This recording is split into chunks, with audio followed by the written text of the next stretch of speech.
জনগণের রাজনীতি নাকি রাজনীতির জনগণ, রাজনীতির আয়নায় কতটা প্রতিফলন জনগণের, তাদের অবস্থান কোথায়, সেই হিসেবটি বুঝতে যমুনা টেলিভিশনের রাজনীতির এই আয়োজনে পুরো সময় আপনাদের সাথে আছি আমি রোকসানা আঞ্জুমান নিকোল।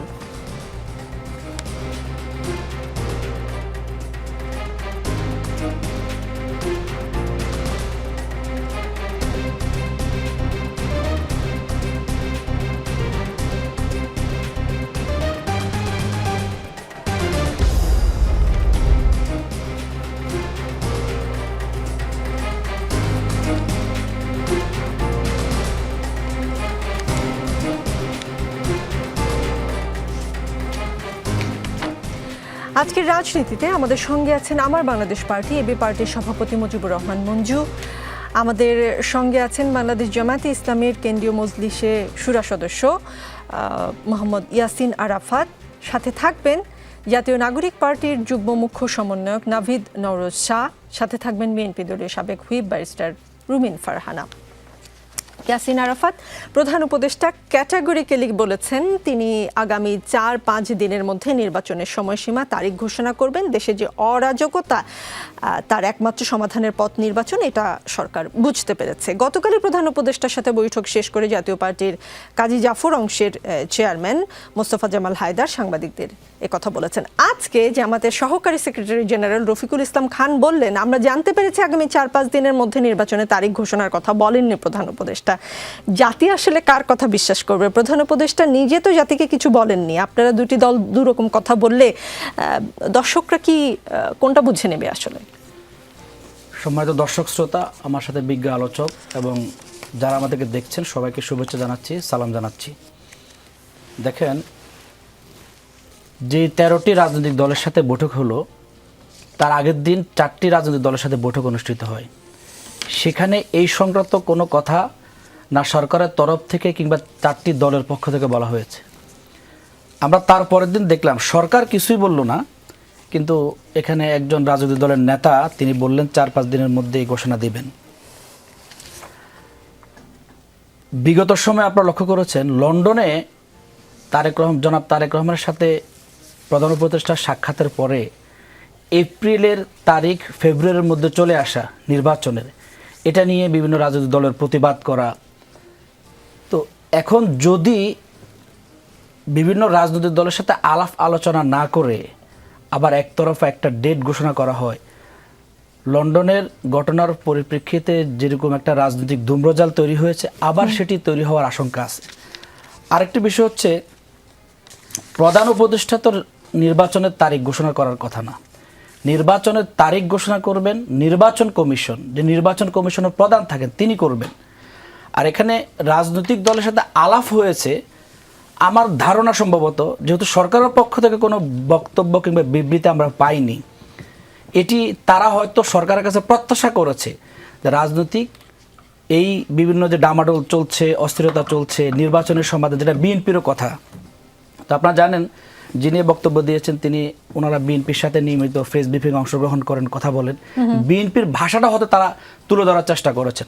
সরকার যেহেতু এখনো বলেনি, আমার মনে হয় না যে 5 তারিখের আগে এরকম কোনো ঘোষণা আসতে পারে।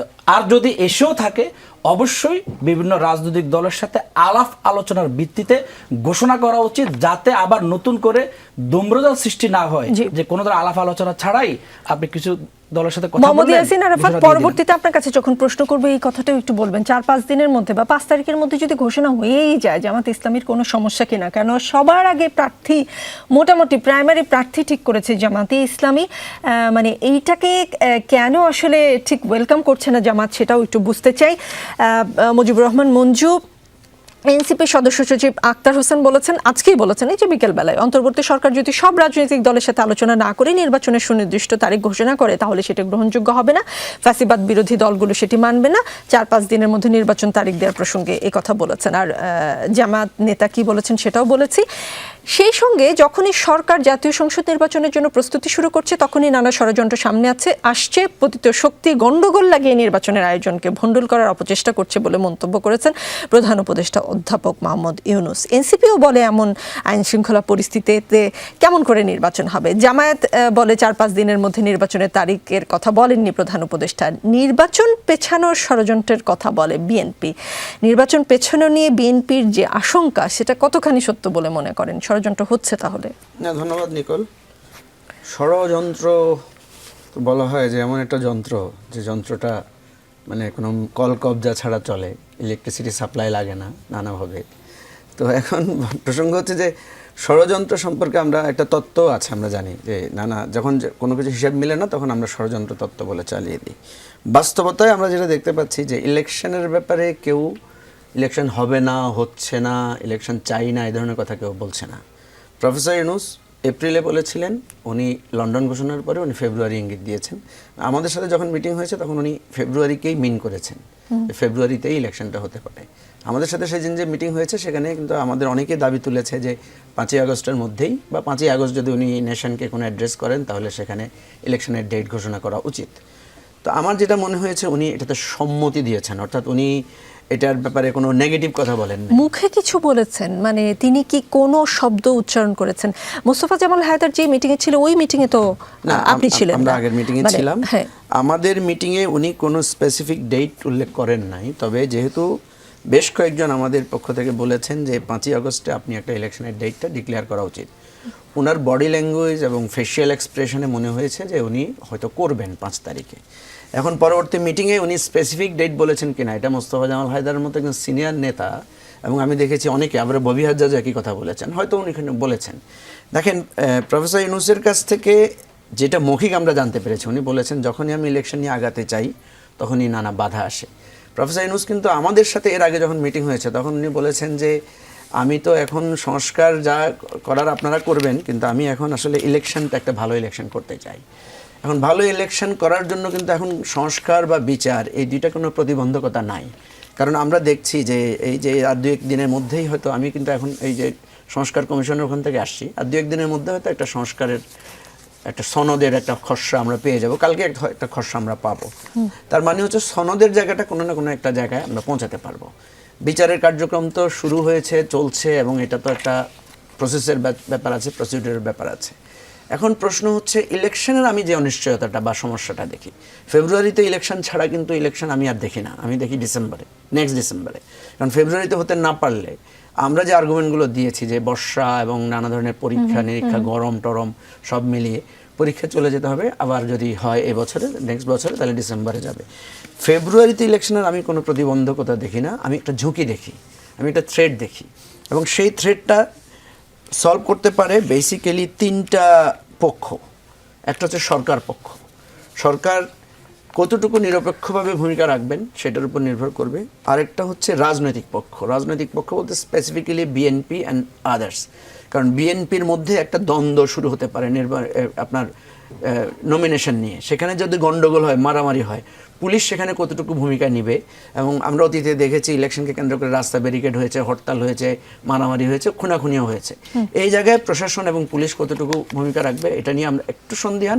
দ্বিতীয় হচ্ছে যদি ইন্টারক্ল্যাশ হয় দলগুলোর মধ্যে, এক দলের সাথে আরেক দল, এক দলের সাথে আরেক দলের কিছু ছোট ছোট মারামারি আমরা দেখতে পাচ্ছি। আপনি কি যেই কথাটা দিয়ে আমি আপনাকে আসলে প্রশ্ন শুরু করলাম যে সংসদ নির্বাচনের জন্য প্রস্তুতি শুরু করছে, তখনই সরকার যখন জাতীয় সংসদ নির্বাচনের জন্য প্রস্তুতি শুরু করছে তখনই নানা ষড়যন্ত্র সামনে আসছে, পতিত শক্তি গন্ডগোল লাগিয়ে নির্বাচনের আয়োজনকে ভণ্ডুল করার অপচেষ্টা করছে, প্রধান উপদেষ্টা বলেছেন।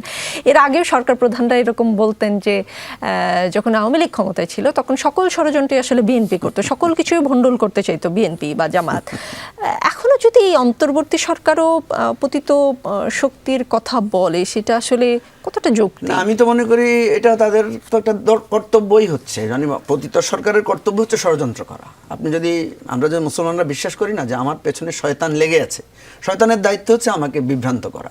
সুতরাং পতিত শক্তি ষড়যন্ত্র করবে এটা ধরে নিয়ে তো আপনাকে আগাতে হবে। সুতরাং পতিত শক্তি ষড়যন্ত্রকে এখানে কজ করার আমি কোনো কারণ দেখি। জি, ব্যারিস্টার রুমিন ফারহানা, এনসিপি সদস্য সচিব আক্তার হোসেন বলেছেন অন্তর্বর্তী সরকার যদি সব রাজনৈতিক দলের সাথে আলোচনা না করে নির্বাচনের সুনির্দিষ্ট সুনির্দিষ্ট তারিখ ঘোষণা করে তাহলে সেটি গ্রহণযোগ্য হবে না।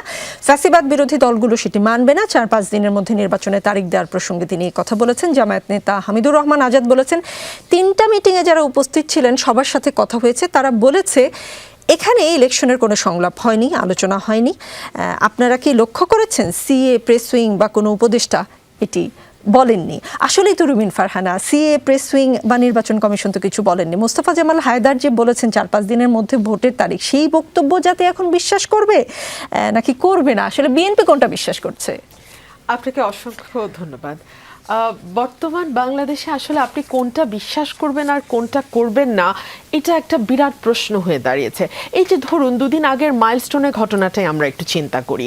আমরা দেখলাম ঘটনাটি ঘটবার কিছুক্ষণের মধ্যেই প্রধান উপদেষ্টা একটি ফেসবুক স্ট্যাটাস দিয়ে মানুষের কাছ থেকে অনুদান চাইলেন এবং তিনি একটি হিসাব নাম্বার দিলেন। তার কয়েক মিনিট পরেই সেটি তিনি পোস্ট ডিলিট করতে বাধ্য হলেন। আমরা দেখলাম যে তার কিছুক্ষণ পরে রাত 3টার সময় পরীক্ষাটি ক্যান্সেল হলো, অথচ তার আগে বারবার স্টুডেন্টরা দাবি তুলেছিল যে এরকম একটা ভয়াবহ ট্র্যাজেডি, যেখানে মাইলস্টোন কলেজেরও ছাত্ররা আছে যারা এইচএসসি পরীক্ষা দিচ্ছে, বাট সেসব কোনো কিছুতে কর্ণপাত না করে হঠাৎ রাত 3টার সময় এরকম একটি ঘোষণা আসলো। এবং এই সরকারটিকে আমার গভীর রাতপ্রিয় মনে হয়। কেন মনে হয় নিকোল? আপনার নিশ্চয়ই মনে থাকবে এই সরকারের সবচেয়ে ব্যর্থ উপদেষ্টা, আমাদের স্বরাষ্ট্র উপদেষ্টা, তিনি কিন্তু সংবাদ সম্মেলন করেছিলেন ঠিক রাত 3টার দিকে। সো এই সরকারটিকে আসলে এই কার্যকলাপের মধ্যে দিয়ে প্রমাণ করতে চায় যে তারা আসলে 24 ঘন্টা জেগেই থাকে, ঠিক যেরকম আওয়ামী লীগ এক সময় দাবি করতো যে শেখ হাসিনা ঘুমান না, তিনি দিনরাত শুধু দেশের জন্য কাজ করেই যাচ্ছেন। এই সরকার হয়তোবা সেটি প্রমাণ করবার জন্য রাত 3টার সময় সংবাদ সম্মেলন করেন কিংবা 3টার সময় পরীক্ষা বাতিলের একটি ঘোষণা দেন। এই নির্বাচন নিয়েই ধরুন না কেন, সরকার কতবার কত রকম কথাবার্তা এখন থেকে মানে শুরু থেকে বলে আসছে। প্রথমে বললো যদি অল্প সংস্কার হয় ছোট প্যাকেজ, যদি বড় সংস্কার হয় বড় প্যাকেজ। অল্প সংস্কার বা ছোট প্যাকেজের মধ্যে কি কি আছে সেটা কিন্তু আমরা এখনো জানলাম না, আবার বড় প্যাকেজের মধ্যে কি কি আছে তাও আমরা জানি না। সরকার টাইম ফ্রেম দিল ডিসেম্বর থেকে জুন পর্যন্ত, এর মধ্যে আবার 6টা মাস চলে আসে। সো আপনি ডিসেম্বর ধরবেন না জানুয়ারি ধরবেন, কেউ বললো ফেব্রুয়ারি ধরবো না মার্চ ধরবো, আবার আরেক পক্ষ বললো না এপ্রিল বা মে ধরি, আবার আরেক পক্ষ বললো না জুনেই হতে পারে। সো এই যে বাংলাদেশের যতগুলো রাজনৈতিক দল মোটা দাগে তাদেরকে 6 ভাগে ভাগ করলে এক এক ভাগ কিন্তু এক এক মাস নিয়ে লড়াই করতেই পারে, কারণ সকল কিছুই সরকারের কাছ থেকে এসছে। তারপরে আবার আমরা একটা ফেসবুক ক্যাম্পেইন শুরু করলাম। অনেকে আবার এই সরকারকে ফেসবুকীয় সরকার বলে, মানে সরকার তার মনের কথা, বুকের ব্যথা সকল কিছুই ফেসবুকে প্রকাশ করে। সো এই কারণে দেখা যায় যে সিদ্ধান্তগুলোও ফেসবুকেই আসে। সো এই সরকারটিকে ফেসবুকীয় সরকার বললেও খুব ভুল হয় না। এই সরকার তার ক্ষমতায় থাকবার ইচ্ছা কিংবা সুপ্ত বাসনা কিংবা ধরুন যে কথা সে মুখে বলতে পারছে না গোপন প্রেমের মতো, কিন্তু যা প্রকাশ করার জন্য তার মন আকুলি বিকুলি করছে, তার জন্য কিন্তু সরকার সেই ফেসবুকের সাহায্য নেয়। আপনি কি আশঙ্কা করেন বা প্রত্যাশা করেন যে ভোটের তারিখও আমরা ফেসবুকের মাধ্যমে পেতে পারি এরকম? আমি আসছি তো, সেই সরকারটি একবার ধোয়া তুললো 5 বছর দেখতে চাই, আজীবন দেখতে চাই, যতদিন ডক্টর মোহাম্মদ ইউনূস আছে ততদিন তিনি থাকবেন। একজন মৌলানা সাহেব ওয়াজ করতে গিয়ে এই কথাটিও বললেন যে তিনি আসলে ইউনূস নবীর মতোই একজন, যিনি আমাদের ত্রাণের জন্য, আমাদের জাতির ত্রাণকর্তা হিসেবে আবির্ভূত হয়েছেন।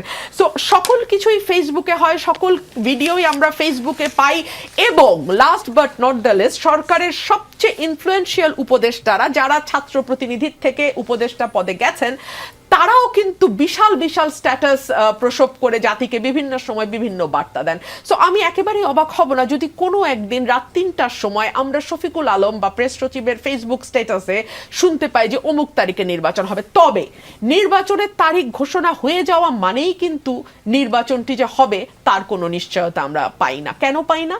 কারণ হচ্ছে কিছুদিন আগেই ঠিক মানে এই যে তারিখের কথা যখন ওনার সঙ্গে মিটিং করার পরে একজন দলের নেতা দাবি করলেন যে 4-5 দিনের মধ্যেই হয়ে যাবে নির্বাচনের তারিখ, ঠিক তার একদিন আগে বা 2 দিন আগে সম্ভবত প্রধান উপদেষ্টা আক্ষেপ করে বলছিলেন দেশের যা পরিস্থিতি তাতে কি আর এখন নির্বাচন করা সম্ভব। ঠিক একই ধরনের কথা কিন্তু আমরা জামায়াতে ইসলামের আমিরের মুখেও শুনেছি। সেটা যখন পটিয়া বা লালমনিরহাটের ঘটনা ঘটেছে কিংবা যখন সোহাগ হত্যাকাণ্ড মিটফোর্ডের সামনে ঘটেছে। সো অনেকগুলো দলই কিন্তু নির্বাচন ঠিক এখনই হয় এটা চাইছে না। ধরুন আপনি এনসিপির যেই নেতার কথা বলছিলেন আক্তার সম্ভবত, তিনি বলেছেন যে সকল দলের সাথে আলোচনা না করে নির্বাচনের তারিখ দিলে সেটা কিন্তু কেউ মানবে না। হ্যাঁ, না মানতেই পারে, তবে সকল দল বলতে আসলে উনি কাদেরকে মিন করেছেন বা সেই মিটিংটা তাহলে কবের মধ্যে হওয়া উচিত? বিকজ আমরা তো একটা টেন্টেটিভ সময় হিসেবে ফেব্রুয়ারিকে ধরে এগুচ্ছি। ফেব্রুয়ারিকে যদি আপনি ধরেন, হাতে আছে আর মাত্র 5 মাস। এই 5 মাসের মধ্যে 3 মাস যাবে আপনার শিডিউল ডিক্লেয়ার করে সকল কিছু অ্যারেঞ্জ করতে। তার আগে ভোটার তালিকা হালনাগাদ এবং ডিলিমিটেশনের যেই ডিসপিউটগুলো আছে সেগুলো রিজলভ করতে হবে।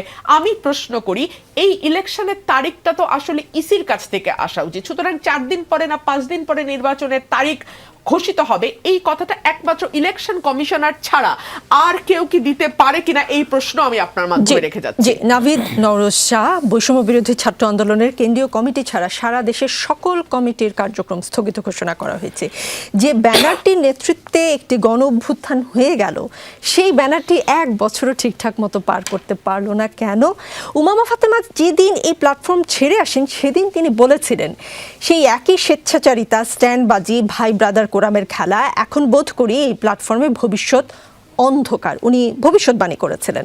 তিনি বলেছিলেন, আমি শাখা কমিটি নিয়ে কোনো অ্যাকশন নিতে পারিনি, ঢালাওভাবে পেজ থেকে পোস্ট হওয়া উপজেলা কমিটিগুলো আটকাতে পারিনি, অথচ যখন হেয়ার রোড থেকে আহ্বায়ক সিলেক্ট হলো তখন নির্বাচন হতে 20 দিনও লাগেনি। উমামা বলেছিলেন, যাদের সঙ্গে কাজ করতে চাচ্ছিলাম তারাও হেয়ার রোডের আশায় তাকিয়ে থাকতো। বৈষম্য বিরোধী ছাত্র আন্দোলনের আজকের যে অবস্থা ঘোষণা করে সকল কমিটি স্থগিত করতে হলো, কাকে দায়ী করবেন বা ক্রেডিট দেবেন? হেয়ার রোড, বাংলা মোটর, নাকি উমামা ফাতেমার ভবিষ্যৎবাণী কাল হয়ে দাঁড়িয়েছে? ধন্যবাদ আপু, এবং শুভেচ্ছা জানাচ্ছি আমার সহ আলোচকদের। বৈষম্য বিরোধী ছাত্র আন্দোলন অবশ্যই আমাদের গণ অভ্যুত্থানের প্ল্যাটফর্ম, তো সেই জায়গাটা তারা ইতিহাসে সবসময়ই ধরে রাখবে বলেই আমরা আশা করেছিলাম, এবং ভবিষ্যতে আমরা আশা করি যে সেই জায়গাটা তারা আবার ফিরে পাবে, যেটা এখন কিছুটা হলেও বিতর্কিত হয়েছে। আপনি উমামা ফাতেমার কথা বলছেন, তার সাথে আসলে আমার ব্যক্তিগতভাবে খুব একটা একবারই দেখা হয়েছিল, কিন্তু তিনি যখন এই কথাটি বলেছিলেন, যে স্ট্যাটাসটি দিয়েছিলেন বললেন, ততদিনে কিন্তু অলরেডি বৈষম্য বিরোধী ছাত্র আন্দোলন বিতর্কিত হয়ে গিয়েছিল। এমন না যে তার এটা বলার পরে বা তিনি ছেড়ে আসার পর থেকে গিয়ে বিতর্কিত হওয়া শুরু হয়েছে। তো আমি আসলে আপনাদের মাধ্যমে, বিতর্কিত ছিল বলেই তিনি ছেড়ে এসেছেন অবশ্যই, কিন্তু আমার যেটা পয়েন্ট হচ্ছে যে আমি আসলে বৈষম্য বিরোধী ছাত্র আন্দোলনের পার্ট ছিলাম না, কিন্তু পার্ট ছিলেন না, এবং আপনি আসলে নাগরিক কমিটিতেই আপনি সরাসরি জয়েন করেছেন। কিন্তু যেহেতু আপনারা সবাই একই ছায়াতল থেকে, একই প্ল্যাটফর্ম থেকে বিভিন্ন জায়গায় গিয়েছেন, প্রশ্নটা সে কারণে আপনাকেই করছি। জি, কোনো অসুবিধা নেই। অবশ্যই আমরা সবাই একই আদর্শে বিশ্বাসী দেখেই তো এই পুরো জিনিসটা হয়ে ওঠা, এবং বৈষম্য বিরোধী ছাত্র আন্দোলন থেকেই কিন্তু আমাদের আজকের জাতীয় নাগরিক পার্টির নেতৃবৃন্দ সেখান থেকে এসেছেন। তো আমার প্রশ্ন হচ্ছে, উমামা ফাতেমা কিন্তু জাতীয় নাগরিক পার্টিতে জয়েন করেননি, তিনি কিন্তু মুখপাত্র হিসেবে বৈষম্য বিরোধী ছাত্র আন্দোলন থেকে যান, এবং তাকে আমরা বিভিন্ন, তার ফেসবুক স্ট্যাটাসের যেহেতু আপনি রেফারেন্স দিচ্ছেন, তার যারা সহযোদ্ধা ছিলেন তাদের ফেসবুক স্ট্যাটাসের রেফারেন্সে যদি আমি বলতে চাই, তিনি কিন্তু কখনোই পদত্যাগ করেননি যখন বিতর্কিত অলরেডি হয়ে গিয়েছে, এবং তিনি পদত্যাগ না করে তিনি কিন্তু তখন একটা ডেকোরামের অংশ ছিলেন। তো তিনি ডেকোরামের অংশ থাকা অবস্থায় তখন কি ব্যবস্থা নিয়েছিলেন বৈষম্য বিরোধী ছাত্র আন্দোলনকে বিতর্কিত হওয়া থেকে উদ্ধার করতে, সেটা আমি আপনার মাধ্যমে তাদেরকে প্রশ্ন করতে চাই। এবং আজকে যে বৈষম্য বিরোধী ছাত্র আন্দোলন জাতীয় নাগরিক পার্টি গঠন হওয়ার পর থেকে কিন্তু একটা স্থগিত অবস্থায় বসেছিল, কারণ বেশিরভাগ ডেকোরামের সবাই কিন্তু পার্টিতে চলে এসেছে, সরাসরি রাজনীতিতে তারা চলে এসেছে, কিন্তু প্ল্যাটফর্মটা তখনও ছিল। তারপরে রিফাত রশিদকে যখন আহ্বায়ক সভাপতি হিসেবে যখন নির্বাচিত হলেন এবং অন্যান্য পুরো কমিটিটা গঠন করা হলো, তারপর থেকে কিন্তু আমরা আবার তাদের পুনর্জাগরণ দেখতে পেলাম। এবং আজকে রিসেন্টলি যে চাঁদাবাজির যে ঘটনাটা, এটি যখন একটি আলোড়ন ফেলে, আমি তো বলবো যে বৈষম্য ছাত্র আন্দোলনকে আমি প্রশংসার চোখেই দেখবো যে তারা তৎক্ষণাৎ সিদ্ধান্ত নিতে সমর্থ হয়েছেন যে তারা দেশের সকল কমিটিকে বিলুপ্ত ঘোষণা করেছেন, যেটি কিন্তু আমাদের পার্টির আহ্বায়ক নাহিদ ইসলাম কয়েক মাস আগে কিন্তু বলেছিলেন যে সমন্বয় পরিচয়ের আর কোনো অস্তিত্ব নেই, বিতর্ক থেকে দূরে থাকার জন্য। বাট মাঝখানে একটু জাস্ট একটা ছোট প্রশ্ন করি। আচ্ছা, এই যে কেন্দ্রীয় কমিটি ছাড়া বাকি সব কমিটি স্থগিত করা হলো, বিষয়টা এমন কি না যে এখন শুধু কেন্দ্রীয় কমিটি চাঁদাবাজি করবে, কিন্তু দেশের আর কেউ চাঁদাবাজি করতে পারবে না? দেশের কারোই আসলে চাঁদাবাজি করার তো কোনো অধিকার নেই এবং প্রশ্নই আসে না। তো আমি আশা করবো যে কেন্দ্রীয় কমিটি থেকে শুরু করে যে কেউই চাঁদাবাজি করুক না কেন, আপনারা সকলেই, জনগণ তাদেরকে প্রতিহত করে, এবং আইন শৃঙ্খলা বাহিনীর প্রতিও অনুরোধ থাকবে তাদেরকে আপনারা আইনের আশ্রয় নিয়ে আসুন। জি, গুলশানে চাঁদাবাজির অভিযোগে পুলিশের হাতে আটক 3 নেতাকে স্থায়ীভাবে বহিষ্কার করেছে বৈষম্য বিরোধী ছাত্র আন্দোলন। একই অভিযোগে গণতান্ত্রিক ছাত্র সংসদের 2 নেতাকে স্থায়ীভাবে বহিষ্কার করা হয়েছে। গণতান্ত্রিক ছাত্র সংসদের সঙ্গে আপনাদের যে যোগাযোগ, সেটা নিশ্চয়ই আমাকে ব্যাখ্যা করতে হবে না। উমামা ফাতেমার প্রসঙ্গে আসি। আপনি যে প্রশ্নটি করেছেন, আমার ধারণা আপনি প্রশ্নের উত্তর খুঁজে পাবেন। লিখেছিলেন লিখেছেন, মানে আজকে বা গতকালকেই বোধহয় তিনি লিখেছেন, এই ছেলেগুলোকে তো নেতাদের পেছনে প্রোটোকল দিতে দেখা গেছে এতদিন যাবৎ। গুলশান বনানী গ্যাং কালচারের অজস্র অভিযোগ আভ্যন্তরীণভাবে তাদের বিরুদ্ধে ছিল। উমামা লিখেছেন, কারো দুর্নীতি বা অসততার ব্যাপারে অভিযোগ জানালে, আপনার প্রশ্নের উত্তর জানালে উত্তরে পিন ড্রপ সাইলেন্স উপহার পেতে হবে।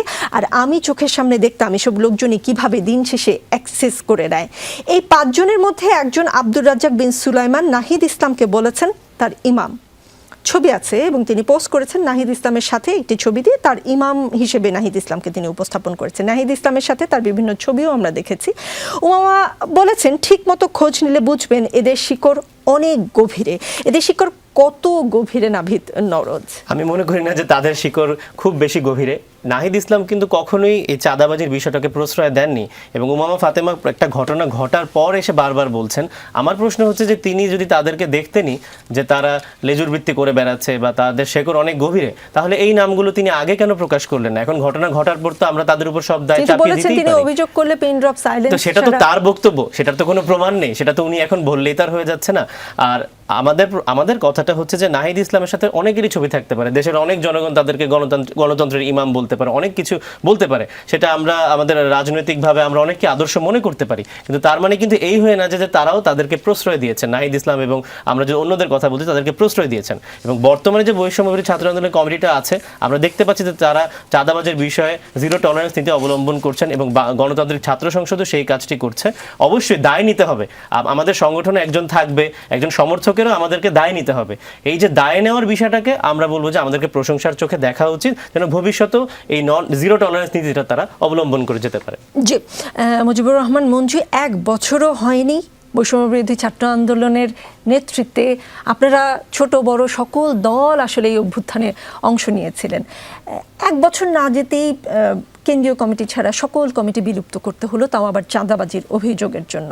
বিষয়টি কি, মানে তাদের স্টেপকে প্রশংসা জানাবেন, না অনেকে ক্ষোভ, হতাশা, রাগ, বিভিন্ন রকম আবেগ প্রকাশ করছেন? দেখেন, এই চাঁদাবাজি নিয়ে যে আপনারা নানা প্রশ্ন করেন না, কখনো বিএনপিকে করেন, কখনো এনসিপিকে করেন বা বিভিন্ন দলকে করেন, আমার কাছে বিষয়টার আসলে মানে মনে হয় না। কারণ দেখেন, চাঁদাবাজি শব্দটা সবসময় বলছি কোনো দলের সাথে রিলেটেড না, এটা হচ্ছে ক্ষমতার সাথে রিলেটেড। আপনি তো পুলিশের বিরুদ্ধে, সাংবাদিকের বিরুদ্ধেও চাঁদাবাজির অভিযোগ আসে না? আসে তো। তারা কোনো রাজনৈতিক দল না, কেন আসে? তারা যখন ক্ষমতা নানাভাবে এটাকে এক্সপ্লয়েট করার চেষ্টা করে, তখন আপনি দেখবেন, আমি আমার দলকে বলি, অন্য কোনো দলকে উদ্দেশ্য করে বলছেন, আমার দলও যদি আজকে ক্ষমতায় আসে, আমার দলের নেতাদের বিরুদ্ধে চাঁদাবাজির অভিযোগ উঠবে এবং আমাকে এরকম বহিষ্কার করতে হবে। দেখেন, কেউ কিন্তু বহিষ্কার আগে করে না। এই যে যার বিরুদ্ধে, যাকে তারা অভিযোগ, নাভিদ যেটা বললো যে বহিষ্কার করা হয়েছে, ও তো আগে 10 লাখ টাকা চাঁদা নিয়েছে, তখন তো করা হয় নাই। যখনই এটা পত্রিকায় এসেছে, যখনই এটা মিডিয়াতে এসেছে, তখনই বহিষ্কার করা হয়েছে। বিএনপির ম্যাক্সিমাম বহিষ্কারের জায়গায় দেখবেন যখন সোশ্যাল মিডিয়াতে এসেছে, পাবলিকলি এসেছে, তখনই করেছে। জামাতের ছোট 2-1টা ঘটনা আছে, তারাও বহিষ্কার করেছে। অর্থাৎ এইটা আমাদের রাজনৈতিক কাঠামোটা এভাবে তৈরি করা আছে, যে ক্ষমতাবান হয় তারই চাঁদাবাজি করে। আচ্ছা, চাঁদা তো আমাদের বৈধ, চাঁদা তো আমাদের রাজনৈতিক দলগুলোর কথাই আছে। আপনার দলের আয়ের উৎস কি? আমরা তো লিখেছি চাঁদা, কর্মীদের চাঁদা, শুভাকাঙ্ক্ষীদের চাঁদা, তাই না? আমাদের যে মসজিদ মাদ্রাসা চলে, কিসে দিয়ে চলে? চাঁদা দিয়ে তো চলে। সুতরাং যারা চাঁদা শুনলেই অস্থির হয়ে যাচ্ছেন, বিষয়টা এমন না। এখন এখানে চাঁদা বাজিটা যেটা হচ্ছে ফোর্সফুলি আপনি কারো কাছ থেকে কালেকশন করবেন, এইটার সাথে শক্তি জড়িত।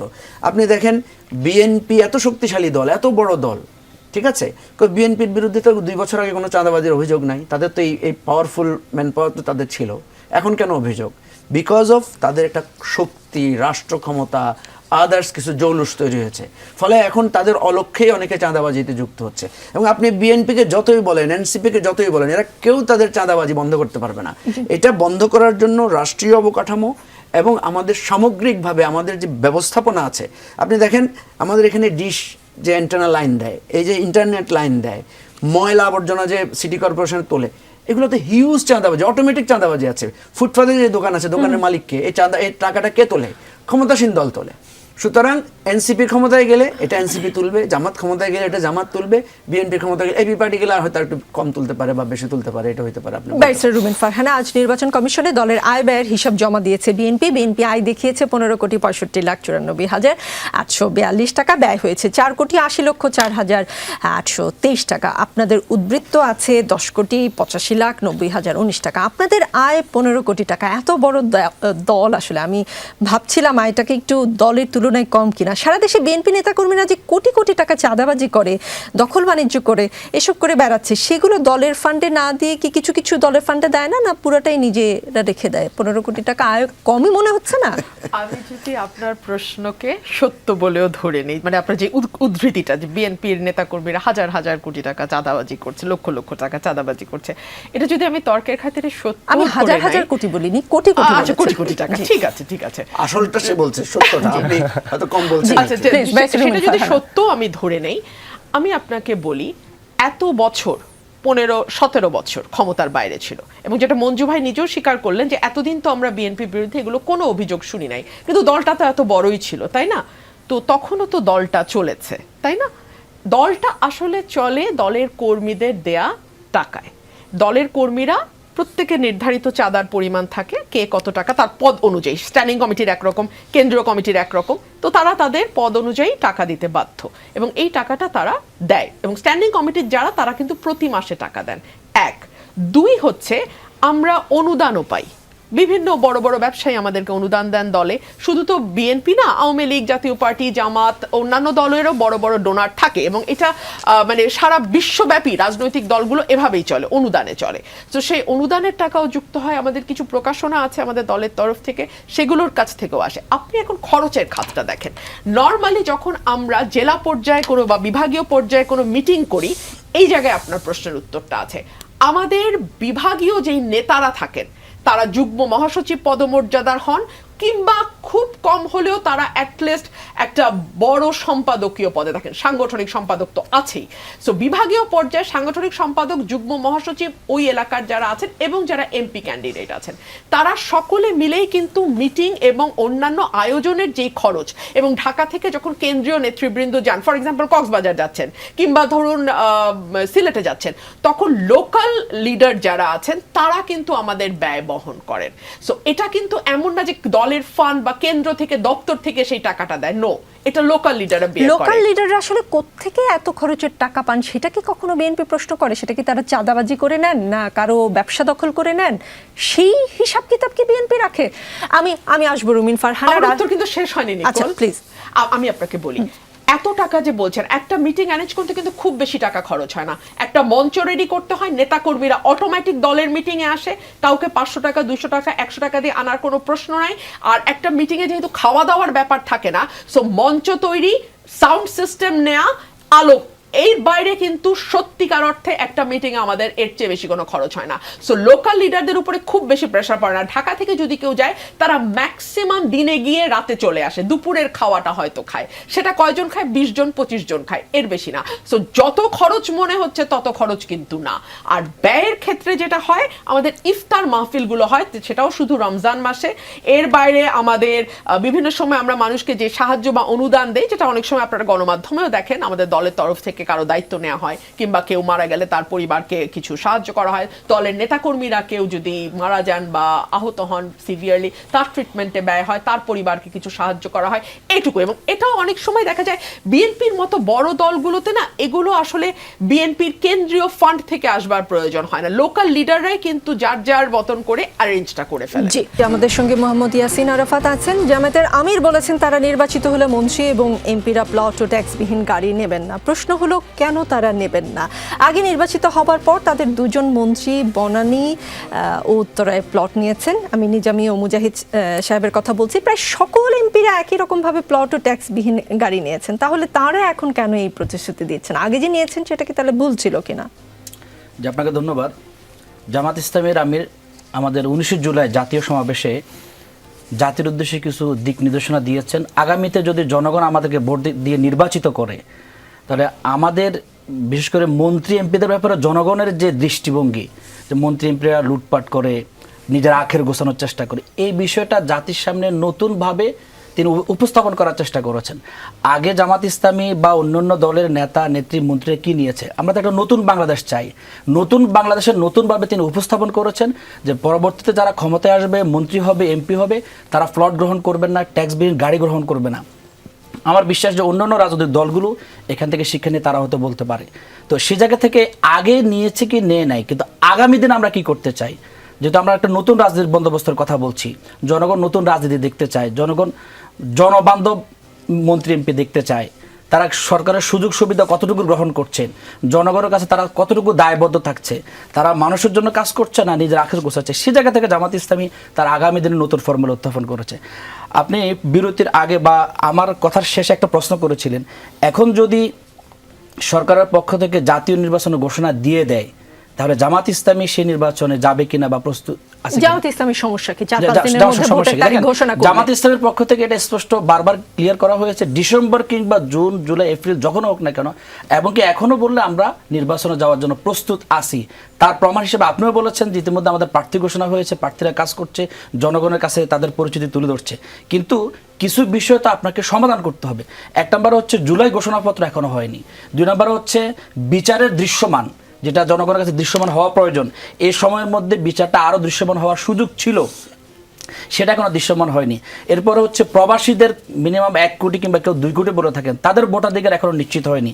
তার পাশাপাশি নতুন করে যে ইস্যুটা আসছে পিআর ইস্যু, এটি এখনো সমাধান হয়নি। তার চেয়ে গুরুত্বপূর্ণ হচ্ছে লেভেল প্লেইং ফিল্ড।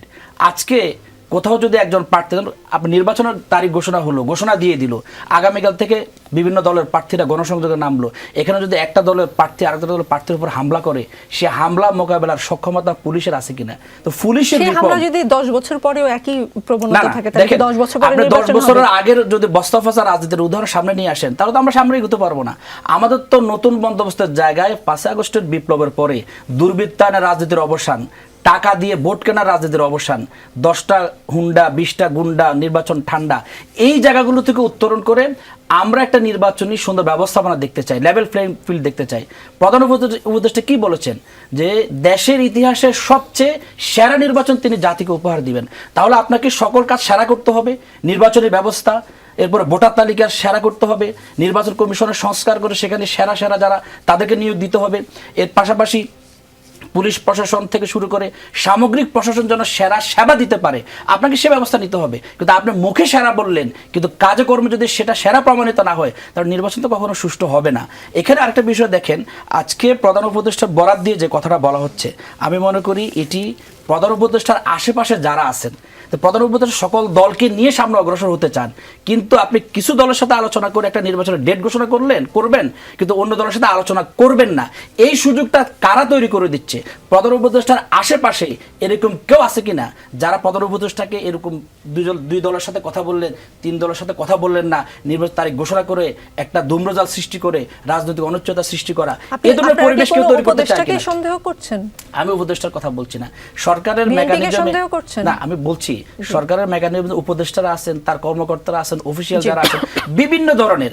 ফেসিবাদ বিদায় হয়েছে, কিন্তু ফেসিবাদী ব্যবস্থা এখনো রয়ে গেছে, এবং ফেসিবাদের সাথে যারা যুক্ত আমরা এখনো দেখি সচিবালয় থেকে শুরু করে বিভিন্ন পর্যায়ে বিভিন্ন মন্ত্রণালয়ে এখনো তারা দায়িত্ব পালন করছেন। তারা এখনো কোনো মেকানিজম করছেন কিনা, বা কোনো দলের হয়ে তারা ভূমিকা পালন করছে কিনা, যে একটা দুর্মোজার সৃষ্টি করে নির্বাচনটাকে বাধাগ্রস্ত করা, একটা অনিশ্চয়তা তৈরি করা, বিভিন্ন রাজনৈতিক দলের মধ্যে যে একটা সংস্কার সামনে আগাচ্ছে এটাকে প্রশ্নবিদ্ধ করে দেয়া।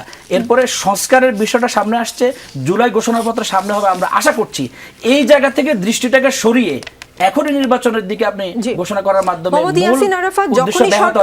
মোহাম্মদ ইয়াসিন আরাফাত যখনই সরকার জাতীয় সংসদ নির্বাচনের জন্য প্রস্তুতি শুরু করেছে, তখনই নানা ষড়যন্ত্র সামনে আসছে, পতিত শক্তি গন্ডগোল লাগিয়ে নির্বাচনের আয়োজনকে ভণ্ডুল করার অপচেষ্টা করছে বলে প্রধান উপদেষ্টার মন্তব্যের সাথে আপনার মন্তব্যের কোথায় যেন মিল খুঁজে পাচ্ছি। নাভিদ নওরোজ শাহ, গোপালগঞ্জে জাতীয় নাগরিক পার্টির, আমি আবার আপনাকে সময় দেব, গোপালগঞ্জে জাতীয় নাগরিক পার্টির সমাবেশে হামলা, সংঘর্ষ ও প্রাণহানির ঘটনার পর ঘটনাস্থল পরিদর্শন করেছে 11 জন নাগরিকের পর্যবেক্ষণ দল। তারা হলেন আলোকচিত্রী শহীদুল আলম, ঢাকা বিশ্ববিদ্যালয় শিক্ষক সামিরা লুৎফা, মোশাহিদা সুলতানা, রুশাদ ফরিদি, আইনজীবী সারা হোসেন, মঞ্জুর আল মতিন, সাংবাদিক তাসলিম খলিল এবং আরও কয়েকজন, সব মিলিয়ে 11 জন। নাগরিক পর্যবেক্ষণ দলটি গোপালগঞ্জের স্থানীয় বাসিন্দা, সাংবাদিক, শিক্ষক, শিক্ষার্থী, প্রত্যক্ষদর্শী, পুলিশ প্রশাসন, সেনা কর্মকর্তাদের সঙ্গে কথা বলে তাদের বিবৃতি তৈরি করেছেন, এবং সেখানে বলছেন তারা এতে 16 জুলাইয়ের আগের ঘটনা সম্পর্কে বলা হয়। আওয়ামী লীগ এবং এনসিপির সমর্থকদের পক্ষ থেকে সামাজিক যোগাযোগ মাধ্যমে উত্তেজনা ছড়ানোর তৎপরতা ছিল। সমাবেশে অংশগ্রহণকারী কয়েকজন জানিয়েছেন, গোপালগঞ্জে আওয়ামী লীগ সংশ্লিষ্ট ব্যক্তিদের দিক থেকে যে কোনো মূল্যে এনসিপির সমাবেশ প্রতিহত করা, সমাবেশে এলে এনসিপির নেতাদের ফেরত যেতে দেওয়া হবে না ইত্যাদি প্রচারণামূলক বক্তব্য সামাজিক যোগাযোগ মাধ্যমে ছড়িয়েছিল। অন্যদিকে গোপালগঞ্জবাসীর প্রতি হুমকি ও উস্কানিমূলক বক্তব্যের নিদর্শন মেলে একাধিক ইউটিউবারের টুঙ্গিপাড়া বিষয়ক হুমকি, এনসিপির একজন নেতার হাতুড়ি নিয়ে যাওয়া বিষয়ক মন্তব্য, আরেকজন নেতা কর্তৃক ভেকু ভাড়া জানতে চাও এবং আরও অনেকের তৎপরতায় টুঙ্গিপাড়ার কবর ভাঙার হুমকি দেওয়া হয়েছিল বলে স্থানীয় অনেকে ওই কমিটিকে বলেছেন। এর সঙ্গে মার্চ টু গোপালগঞ্জ নামকরণের বিষয়টিও গোপালগঞ্জের বেশ কিছু ব্যক্তি তাদের কাছে উল্লেখ করেছেন। বেশ কয়েকজন শিক্ষার্থী সহ স্থানীয় লোকজন নাগরিক পর্যবেক্ষণ দলের কাছে দাবি করেছেন সমাবেশ স্থল থেকে মুজিববাদ মুর্দাবাদ স্লোগান স্থানীয় মানুষের মধ্যে উত্তেজনা সৃষ্টি করেছিল। এখন এই কমিটি সুপারিশ করেছে, তাদের সুপারিশের 4 নম্বরে তারা এসে বলছে প্রশাসনের সতর্কতায় বা সংকটের গভীরতা উপলব্ধিতে ঘাটতি ছিল, সে কারণে তাদের প্রস্তুতিও যথেষ্ট ছিল না। প্রস্তুতি যথাযথ থাকলে হয়তো গুলিবর্ষণ না করে হামলাকারীদের ছত্রভঙ্গ করা সম্ভব হতো বা আরও আগে থেকে সেনাবাহিনীকে সতর্ক অবস্থায় রাখা যেত, যেন প্রাণঘাতী অস্ত্রে জনগণের জীবন না যায়। প্রাণঘাতী অস্ত্র ব্যবহারের যৌক্তিকতা পাওয়া যায়নি। এই কমিটি প্রাণঘাতী অস্ত্র ব্যবহারের যৌক্তিকতা খুঁজে পায়নি। সেখানে মানবাধিকার লঙ্ঘন এবং অতিরিক্ত বল প্রয়োগের ঘটনা ঘটেছে কিনা তা যাচাই করতে গ্রহণযোগ্য, নিরপেক্ষ, সুষ্ঠু তদন্ত ও ন্যায় বিচার করতে হবে। তদন্তের প্রতিবেদন দ্রুত সময়ে জনসমক্ষে প্রকাশ করতে হবে বলে তারা সুপারিশ করেছে। গোপালগঞ্জে যে প্রাণহানি ঘটলো, সেখানে এনসিপির মধ্যে এই প্রাণহানি নিয়ে কোনো অপরাধবোধ কাজ করে কিনা, নাকি যা করেছেন আপনারা ঠিকই করেছেন? না, অবশ্যই অপরাধবোধ কাজ করে। প্রতিটি প্রাণেরই মূল্য আছে, যারই প্রাণ হোক না কেন, এবং আমরা প্রতিটি বিচার বহির্ভূত হত্যাকাণ্ডের সমালোচনা করি, প্রতিবাদ করি এবং আমরা তার বিচার চাই। কিন্তু বিষয়টা হচ্ছে যে আমাদের মানবাধিকার কর্মীরা বা সুশীল সমাজের একটা অংশ শুরু থেকেই এই গোপালগঞ্জে আইনশৃঙ্খলা বাহিনীর যে পরিস্থিতি নিয়ন্ত্রণের চেষ্টা, এটাকে যতটুকু সমালোচনা করছেন, অথচ তার আগে যে ঘটে যাওয়া ঘটনাটা, যে এনসিপির নেতৃবৃন্দ আমাদের নিয়মিত কর্মসূচির অংশ হিসেবে আমাদের সারা দেশেই পদযাত্রা চলছে, গোপালগঞ্জ তার বাংলাদেশের বাইরে কিছু না, এবং গোপালগঞ্জে আলাদা করেও যাওয়া হয়নি। আমাদের যে নর্মাল রুট প্ল্যান সেই অনুযায়ী গোপালগঞ্জে যেদিন তারিখ পড়েছে সেদিনই তারা গিয়েছেন। কিন্তু সেখানে যে এনসিপির নেতৃবৃন্দকে, মানে it was an attack to kill, এতে কোনো সন্দেহই নেই। আমি ছিলাম না, দুর্ভাগ্যক্রমে আমি আমার সহযোদ্ধাদের সাথে থাকলে আরও ভালো বোধ করতাম, কিন্তু তারা যারা ছিলেন তাদের কাছ থেকে তো আমি শুনেছি, তো তারা কিন্তু মানে মৃত্যু ভয়ে ছিলেন। তারা অবশ্যই, আমরা সবাই আন্দোলন করেছি, আমরা বিপ্লব করেছি, আমাদের সেই সাহসটুকু আছে যে আমরা সেই মানে মৃত্যু ভয় থাকলেও আমরা একটা প্রতিবাদ করব বা আমাদের কর্মসূচি চালিয়ে যাব। কিন্তু তাদেরকে যেই পরিস্থিতিতে ফেলা হয়েছিল, সেটা তো মানে এটা কোনো ভাষায় বর্ণনা করার মতো কোনো বিষয় না। এবং তারা যখন এসপি অফিসে আটকে ছিলেন, তারা তখনও নিশ্চিত ছিলেন না যে তারা কি আজকে জীবিত বের হতে পারবেন কিনা।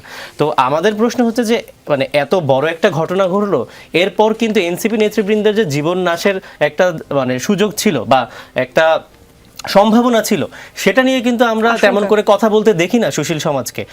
আপনি যে 11 সদস্যের নাগরিক যে বিবৃতিটি আছে, আমরা সেটিকে সম্পূর্ণভাবে সমর্থন করছি।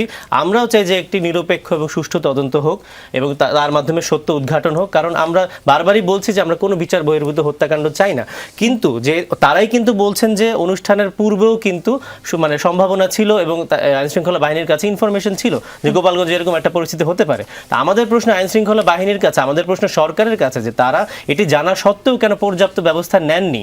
এবং আমি তাও মেনে নিলাম যে কিছু উস্কানিমূলক বক্তব্য আমাদের ব্যক্তিগত পর্যায়ে আমাদের কিছু নেতাকর্মীদের কাছ থেকে দিয়েছে, আমাদের দলীয় পেজ থেকে কিন্তু এমন কিছুই দেওয়া হয়নি। আমাদের নিয়মিত কর্মসূচির অংশ যা ছিল তাই ছিল।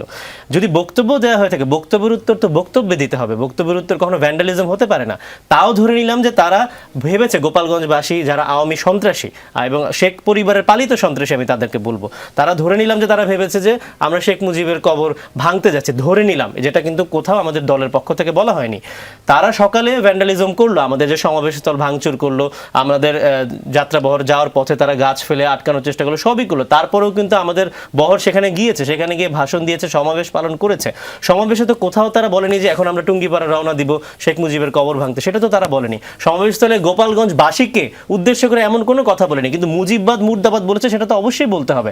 আমরা এই ফ্যাসিবাদের প্রতীককেই কিন্তু ভাঙতে চাই, যে ফ্যাসিবাদের একটা মন্দির রচনা করা হয়েছিল গত মানে 16 বছর ধরে, ইভেন 71-এর পর থেকে আওয়ামী লীগ একটা মন্দির রচনা করেছিল, শেখ মুজিবকে একটা খোদার মতো বানিয়ে ফেলেছিল, আল্লাহ মাফ করুক।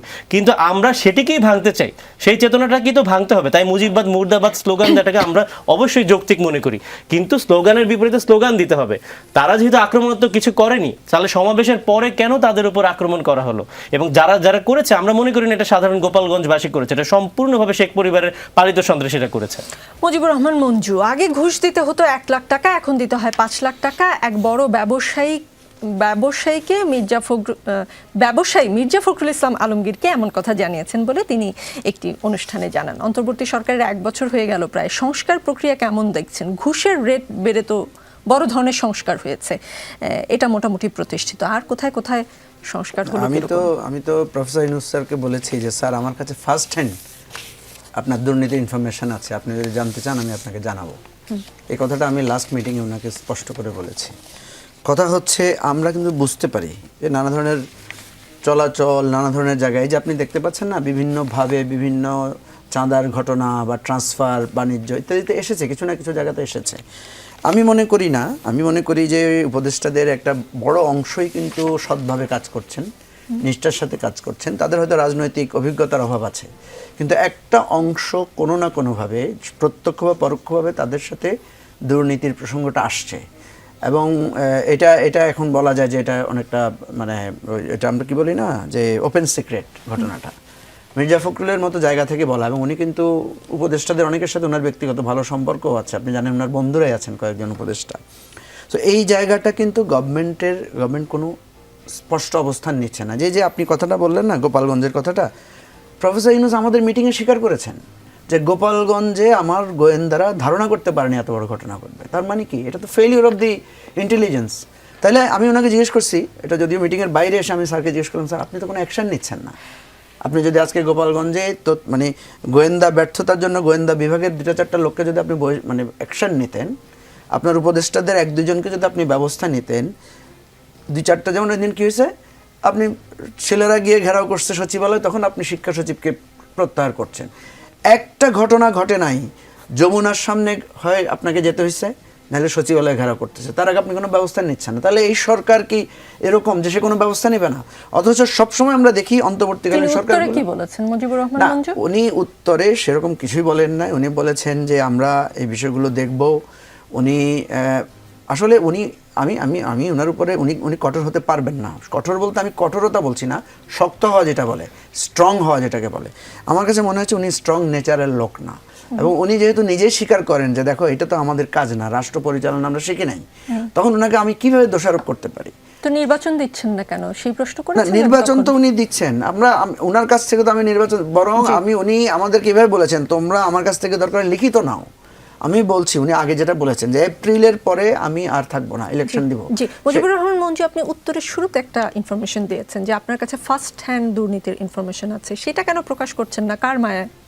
না, ব্যাপার হচ্ছে যে আমি যখন করব, আমি তো পাবলিকলি ইনফরমেশনটা প্রকাশ না করে আমি ওনাকে বলেছি, আমি আপনাকে বলছি যে ওনাকে আমি বলেছি যে আমি আপনাকে সহযোগিতা করব। কারণ হচ্ছে কি, আমরা যদি পাবলিকলি একটা জিনিস প্রচার করি, সেটা একটা ইনফরমেশনের, সেটা একটা ইনভেস্টিগেশনের ব্যাপার থাকবে, তাই না?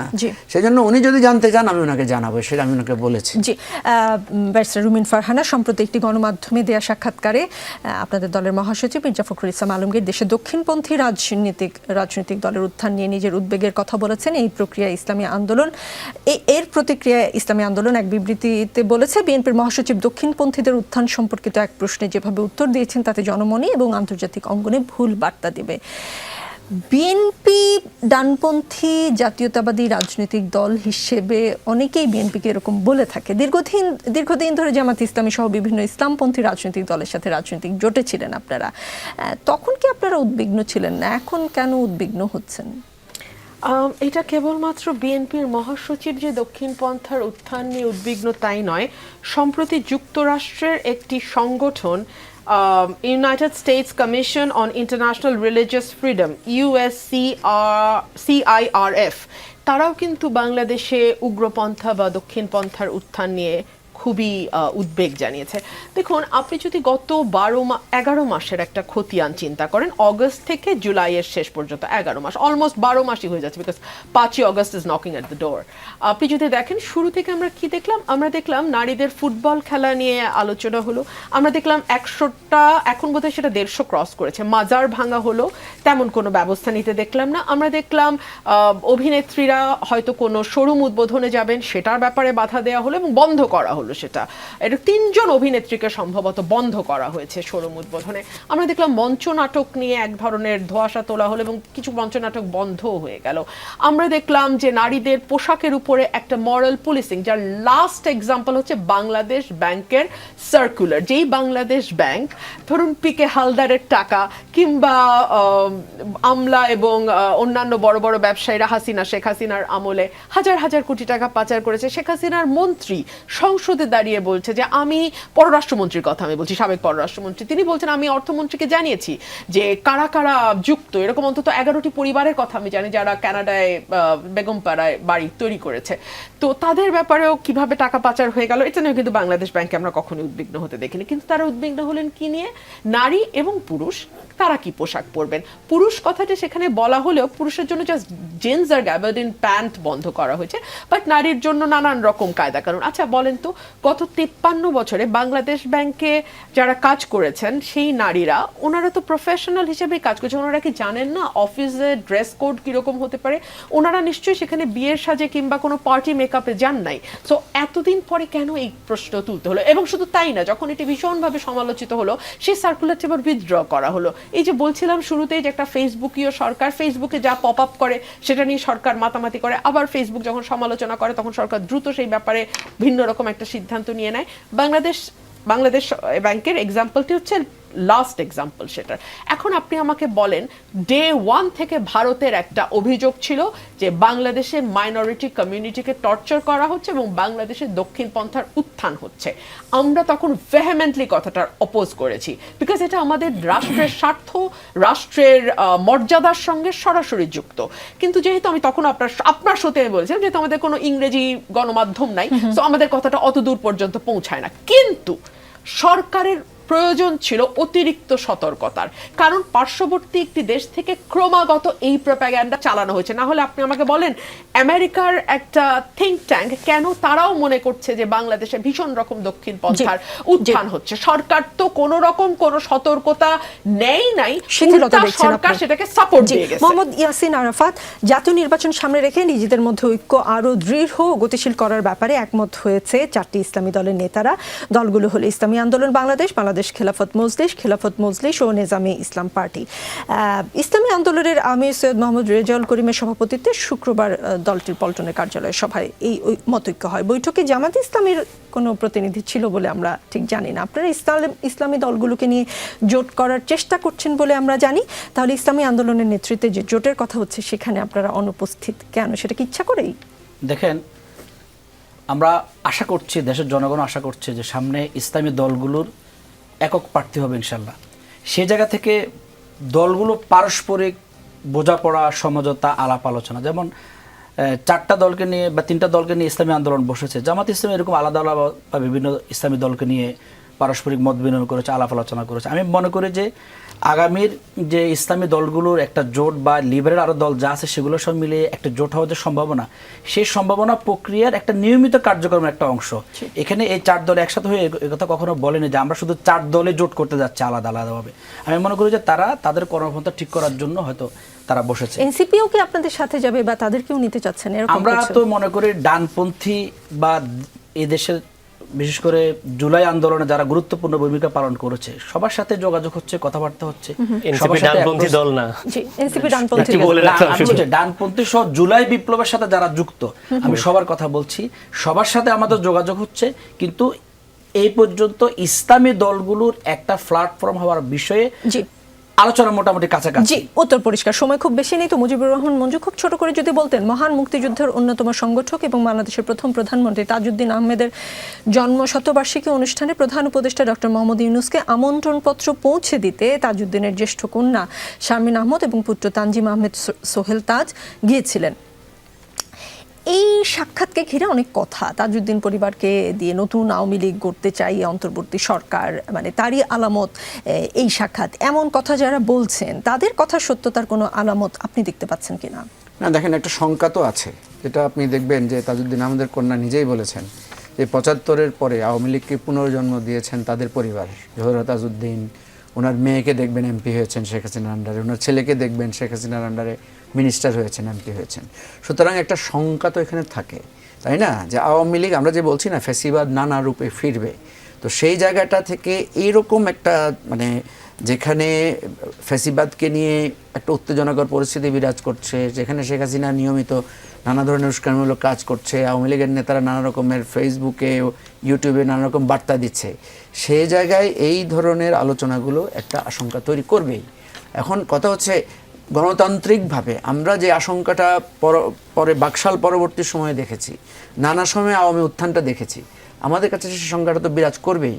এখন দেখেন এই জায়গাটা যেখানে আমরা রাজনৈতিক দলগুলো একটা আমরা সমালোচনার জায়গায় আপনাকে বলি, যেখানে গুরুত্বপূর্ণ জায়গাগুলো প্রধান উপদেষ্টার সাক্ষাৎকার পাচ্ছেন না, গুরুত্বপূর্ণ অনেকগুলো বিষয় প্রধান উপদেষ্টাকে কথা বলতে চাচ্ছেন, ওনাকে সেখানে পাচ্ছেন না, সেখানে উনি তাজউদ্দিন আহমেদের সন্তানকে দিচ্ছেন কেন, উনি সেখানে উনি একজন প্রতিনিধি পাঠাতে পারতেন। তো এই সমালোচনাগুলো আছে। এনিওয়ে এটা আমি মনে করি মোহাম্মদ ইয়াসিন নাভিদ নওরোজ শাহ, আপনাদের দলে মানে আহ্বায়ক নাহিদ ইসলাম বলেছেন, আমরা বলেছিলাম গণ অভ্যুত্থানের মধ্য দিয়ে যে পুরানো ফ্যাসিস্ট ব্যবস্থা রয়েছে, শেখ হাসিনার সংবিধান সহ যে সরকার ব্যবস্থা ছিল, এসব নিয়ম পাল্টিয়ে নতুন রাষ্ট্র নতুন সরকার তৈরি করতে হবে, কিন্তু আফসোসের বিষয় আমরা নতুন সরকার পেলেও নতুন রাষ্ট্র এখনো পাইনি। জাতীয় নাগরিক পার্টি আপনাদের কাছে ওয়াদাবদ্ধ, গণ অভ্যুত্থানে শহীদদের কাছে ওয়াদাবদ্ধ, নতুন দেশ গড়া না পর্যন্ত আমাদের এই লড়াই চলমান থাকবে। জুলাই অভ্যুত্থানে নেতৃত্ব দেওয়া ছাত্রদের দুজন প্রতিনিধি সরকারে আছেন, এর আগে নাহিদ ইসলাম নিজেও সরকারে ছিলেন, অন্য কোনো দলের প্রতিনিধি কিন্তু সরকারে নাই। তো আপনারা এখনো নতুন রাষ্ট্র পাওয়া গেল না বলে আপনারা যদি অভিযোগ করেন, বাকিরা কি বলবে? না, বাকিদেরও একই কথা বলবে। আমি তো তাই মনে করি যে বাকিদেরও একই কথা বলা উচিত, এবং আমরা সবাই আজকে যে বিষেধাগার করছি এটা সরকারের বিরুদ্ধেই করছি, বা সরকারের প্রতি আমাদের যা দাবিগুলো আছে সেগুলি তুলে ধরছি। আমরা তো সবাই জানি যে যেই রাষ্ট্রের আমাদের আকাঙ্ক্ষা ছিল, জুলাই অভ্যুত্থানের যে আকাঙ্ক্ষা ছিল, সেই রাষ্ট্র তো আমরা পাইনি। এবং আমাদের বলছেন যে দুজন ছাত্র উপদেষ্টা আছেন সরকারে, হ্যাঁ তারা আছেন, কিন্তু তারা তো উপদেষ্টা মণ্ডলীর মধ্যে তো তারা মাইনরিটি, তারা মাত্র দুইজন। বাকি উপদেষ্টা মণ্ডলী সবাই যদি একটা ডিসিশন নেয়, সেখানে তাদের আসলে কতটুকু ভূমিকা থাকে সেটাও তো আমাদেরকে দেখতে হবে। সুতরাং আমাদের এই লড়াইটি চলবেই। জি, ব্যারিস্টার রুমিন ফারহানা, একদম শেষ সময় 30 সেকেন্ডও মনে হয় সময় দিতে পারবো না, ছোট্ট একটা ঘটনা বলি। শুক্রবার সাতক্ষীরা শ্যামনগর পৌরসভা শাখা বিএনপির কাউন্সিলে জাল ভোট দেওয়ার অভিযোগকে কেন্দ্র করে হামলার ঘটনা ঘটেছে। হামলায় পৌরসভা বিএনপির সাবেক আহ্বায়ক সহ অন্তত 8 জন আহত হয়েছেন। বিএনপি নিজেদের মধ্যে কাউন্সিলে জাল ভোটের অভিযোগ উঠেছে। জাতীয় নির্বাচন কিংবা কোনো প্রতিদ্বন্দ্বিতামূলক নির্বাচন হলে আপনারা কি করবেন? আমাদের সামনে যে নির্বাচনটি অপেক্ষা করছে, সেই নির্বাচনে বিএনপিকে একটা বিশাল থ্রেট হিসেবে দেখা হচ্ছে। কেন দেখা হচ্ছে? বিকজ মনে করা হচ্ছে বিএনপি একাই এত বেশি আসনে জিতে যাবে যে পরবর্তীতে বিএনপি একক সংখ্যাগরিষ্ঠতাতে একেবারে 3/4 মেজরিটি হয়তো পার্লামেন্টে পাবে, এবং যেখান থেকে অন্যান্য দল আশঙ্কা করছে যে হয়তোবা বিএনপি তার এই মেজরিটিকে ইউজ করে অনেক কিছু করে ফেলবে। সো বিএনপির সামনে যে নির্বাচন আছে তাতে আমার মনে হয় না জাল ভোটের কোনো প্রয়োজন বা প্রশ্ন আসে। এটা তখনই প্রয়োজন পড়ে যখন আদার সাইডে এমন কেউ থাকে যেখানে খুবই হাড্ডাহাড্ডি লড়াইয়ের ব্যাপার থাকে। নেক্সট নির্বাচনে বিএনপির সেরকম কিছু হবে বলে মনে করি না। রাজনীতিতে শেষ কথা বলে কিছু নেই, চলতে থাকবে। আগামী বৃহস্পতিবার রাত 9টায় আবারও দেখা হবে, সাথেই থাকবেন।